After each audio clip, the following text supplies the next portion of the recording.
I booked to fly with the company Swiss Airlines on the 27th of September, 2024 from Zurich to Manchester. Here is my bad experience. Here is the initial email with the flight time. As you can see, the flight was supposed to leave at 17:05 Swiss time. It was then supposed to arrive in Manchester at 6 p.m. UK time.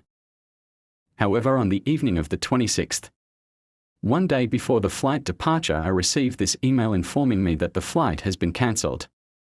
They do not give me a reason for the cancellation. As I was visiting a sick relative, I absolutely needed to fly.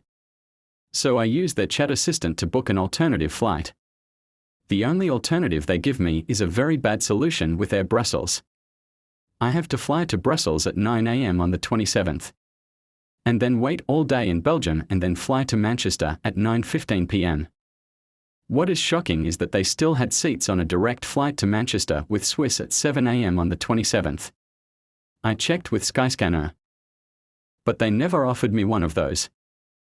It was either go to Brussels or not fly and get a refund. Okay, so I reluctantly accept the Brussels option. Here is the confirmation email. As you can see, the flight arrives in Manchester at 9:35 p.m. UK time. The initial flight was supposed to arrive at 6 p.m. UK time, and the replacement flight only arrived at 9:35 p.m. For that reason, because it was more than 3 hours according to EU law, I was entitled to compensation. So I registered a compensation claim with Swiss on the 27th of September. Here is the email.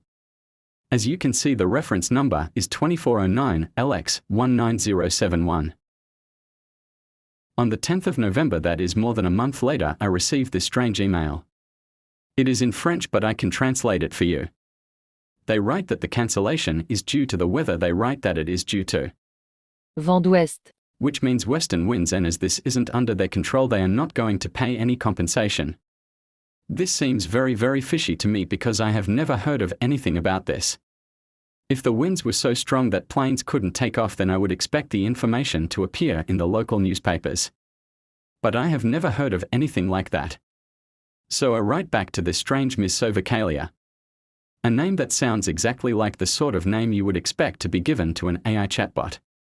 And I asked her to give me more information about these mysterious western winds, but she never answers.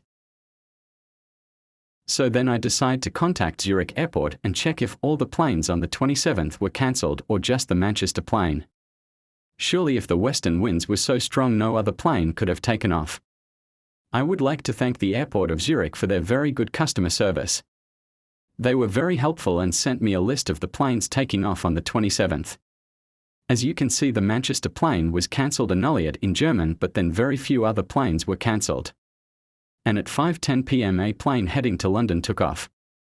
Surely if the wind was too strong to fly to Manchester, it would also affect planes to London. So what conclusion can I draw from this?